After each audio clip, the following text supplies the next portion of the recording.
mencoba untuk mewujudkan impiannya gitu, agar MBR mempunyai rumah terutama yang layak, yang nyaman kan gitu. Dan rumah itu kan untuk seumur hidup.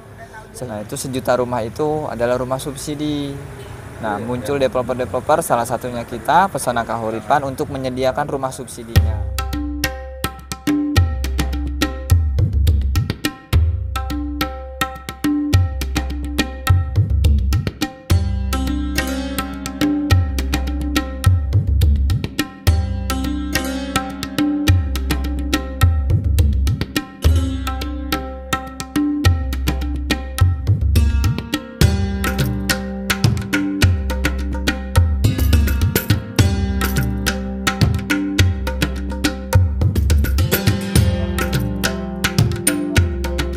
Assalamualaikum warahmatullahi wabarakatuh.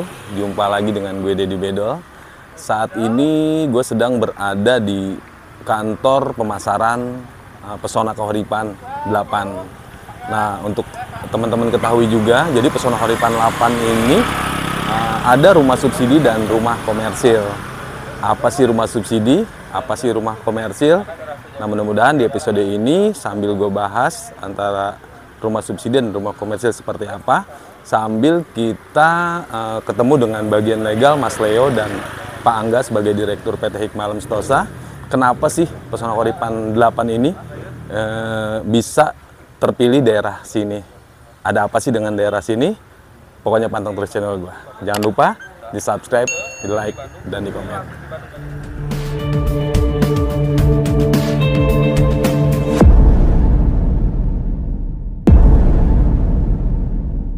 Ya oke, teman-teman, lokasi gue ini berada di kantor Pesona Kahuripan 8, dan ini adalah lokasi gerbang utama yang nantinya akan menjadi Pesona Kahuripan 8 nih.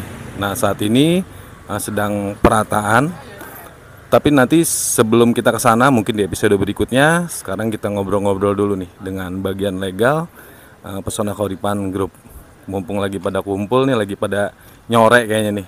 Di sini ada Pak Angga Budi Kusuma, dan di sini ada Pak Leo nih. Pak Leo, apa kabar? Alhamdulillah. Baik. Tambah ganteng aja lihat. Padahal udah langsung pakai kacamata biar nggak di itu malah. Kayak tadi udah pakai. Itu mau suruh ngapain sih? Ngamen apa sih? Pakai dulu kacamata. Enggak, nih dia mau ngamen apa?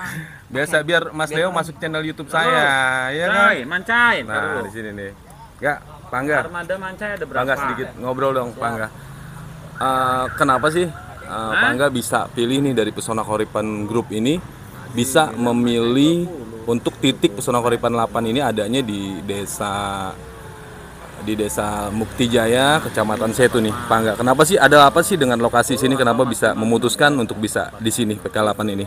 Kok Neneng saya mau tanya kalau dia mau. Saya pegang apa? Boleh pegang saya aja pegang. nggak apa-apa. Biar kenceng suaranya dikit. Ya sudah. Oke, Cai. Oke. Kalau memutuskan kenapa Pesona Kahuripan 8 ada di Desa Muktijaya, Saji saya teleponin belum dapat. sebetulnya sih perjalanannya aja sih. Pertama memang Beres yang penting. rencananya Tuhan PK8 itu di Desa Muktijaya. Cuman kalau saya pelajari, indah sekali ternyata rencananya Tuhan ini. Karena lokasi ini tuh setelah saya keliling-keliling loh, ternyata sama perumahan Harvest deket, sama Citra Land deket, terus Alfamart di mana-mana, Citra Indah sebelumnya, Citra Indah sebelum perumahan GNI, terus lokasi wisata ada Mekarsari, terus wisata kulinernya ada Saung Apung, ada Kampung Kecil, terus yang lebih modernnya ada Starbucks, ada McD. Loh, ini ternyata Tuhan mempunyai rencana buat kita itu ternyata indah sekali. Pas di bulan yang indah juga, bulan Ramadan, ya, bulan puasa. Nah, itu sih sebetulnya bukan memutuskan kenapa ada di sini, bukan saya. Tapi kita hanya punya rencana, yaitu tadi Tuhan itu yang menentukan. Kita kembalikan rencananya, berarti rencananya Tuhan. Sehingga Pesona Kahuripan 8 ada di Desa Muktijaya. Di samping ternyata wilayah di sini tuh luar biasa. Nadanya berapa itu? Ramahnya luar biasa, kita mendapatkan kemudahan-kemudahan untuk di daerah Mukti Jaya. Berapa luas sih Pak biar nggak PK8 ini berebut, berapa banyak sih unit yang akan dibangun di sini rumah subsidi dan apa Mancung Kalau itu ada 10. secara izin lokasi ada 21 hektar izin lokasinya. Nah, secara pembangunan kita tahap pertama itu jalan kurang lebih 10 hektar. Unitnya itu ada 860-an unit, campur subsidi dan komersil. Kemungkinan sih 750-an itu subsidi, sisanya komersil. Kemungkinan seperti itu karena tidak jauh dari 10% maksimal itu unit komersilnya dari jumlah total unit keseluruhan. Sisanya misalkan unit keseluruhan 850, ya komersilnya 10%, tidak jauh dari situ, sisanya subsidi. Untuk target pembangunan berapa lama Pak? Target pembangunan baru tadi kita meeting dengan tim perencanaan dan tim teknik. Ada 2 tahapan. Yang tahapan pertama itu adalah perihal infrastruktur, yang kedua pembangunan unit rumah. Jadi tahap pertama pembangunan infrastruktur, target kita itu maksimal 2 bulan, mulai dari pematangan lahan sampai pengecoran perkerasan ya, badan jalan. Setelah itu kita lanjut pembangunan rumah, itu maksimal 3 bulan. Jadi kalau total itu maksimal paling lambat itu 5 bulan. Tapi kalau melihat cuaca kayaknya sekarang sudah masuk musim kemarau, ya siapa tahu bisa kita ringkas dari 5 bulan menjadi 4 bulan. Kalau sampai bulan Agustus ya. Ya, insya Allah. Insya Allah. Terus kalau ketemu macet kira-kira dari kualitas bangunan ini sama nggak sih dengan Harapan sebelumnya apa enggak?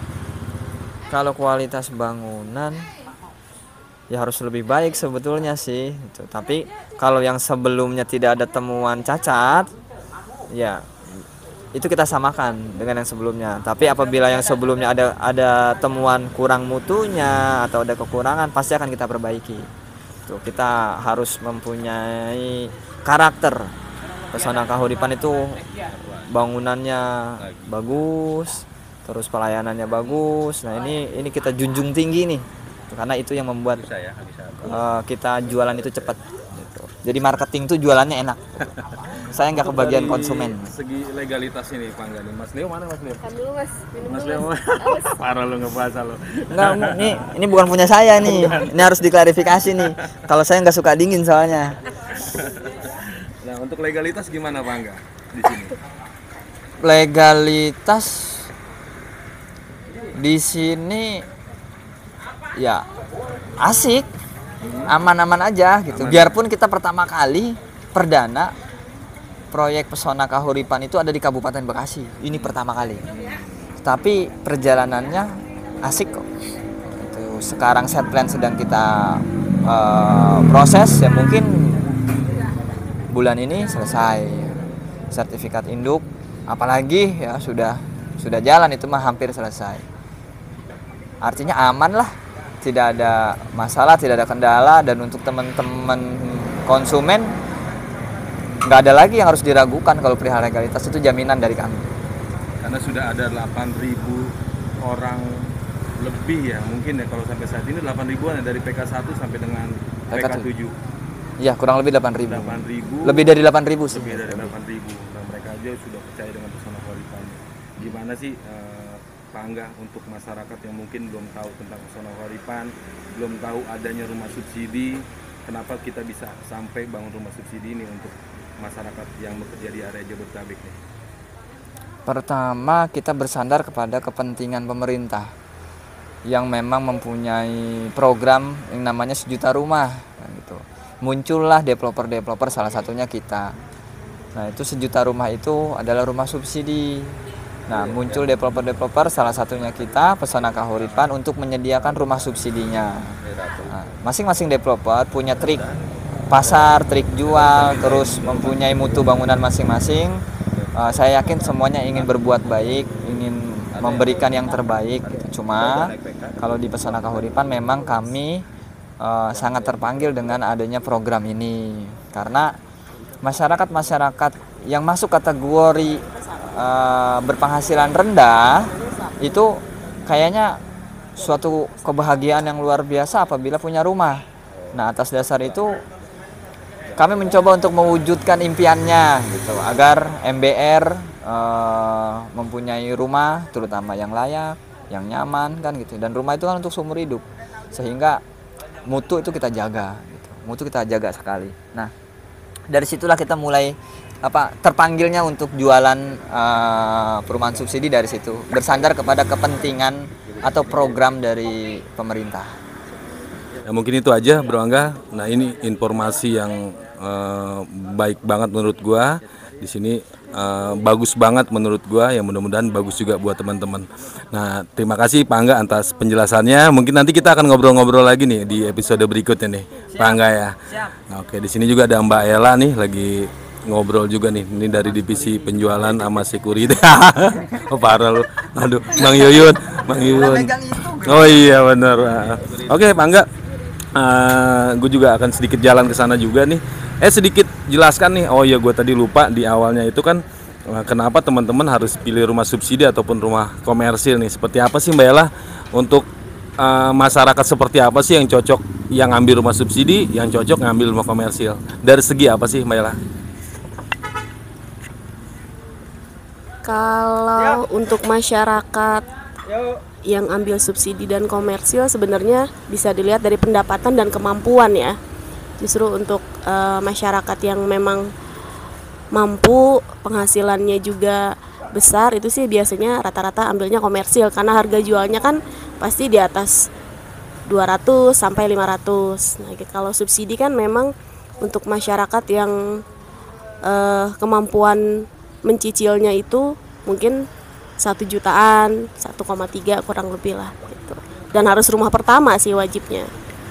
Berarti dari penghasilan ya Mbak Ella? Penghasilan itu kan kalau subsidi itu memang sudah ada ketentuannya ya. Kalau single berapa, untuk menikah berapa, itu udah penghasilan. Itu aja sih. Yang lain mah udah hatam lah mungkin di vlog-vlognya. Nah, jadi baiknya seperti apa? Misalkan, saya pengen ngambil subsidi, saya sudah nggak bisa subsidi, saya komersil aja. Berarti dari segi penghasilan, terus dari segi apa lagi sih? Biasanya ya pasti teman-teman udah tahu lah kalau subsidi kan wajib rumah pertama. Kalau mungkin yang udah pernah ambil rumah meskipun itu komersil otomatis kan nggak bisa ngambil subsidi. Terus dari segi mungkin rata-rata udah ada cicilan ya. Kalau subsidi itu harusnya sih tidak punya cicilan karena kan RPC-nya itu dihitung cukup atau enggak. Lebih amannya sih kalau bisa tanpa cicilan.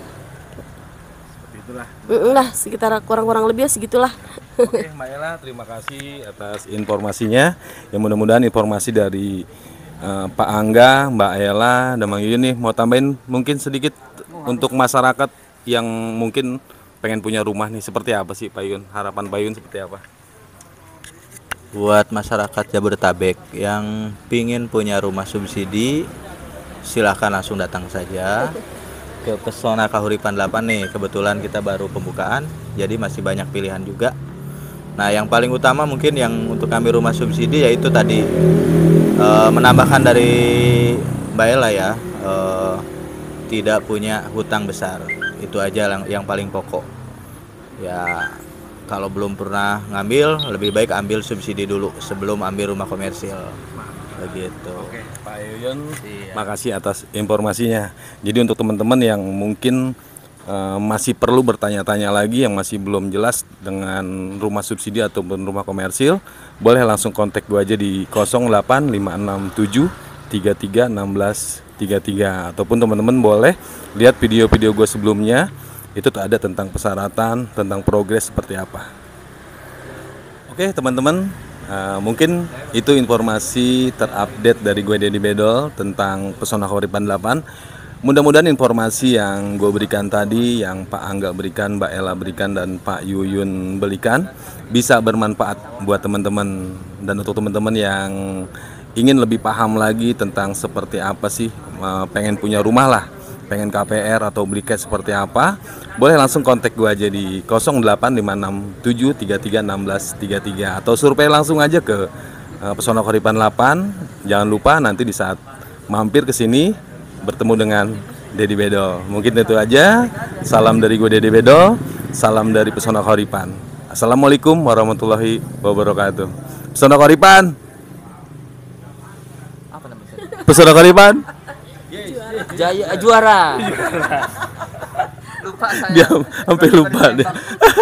Oke, mungkin sampai di sini dulu. Terima kasih. Assalamualaikum warahmatullahi wabarakatuh.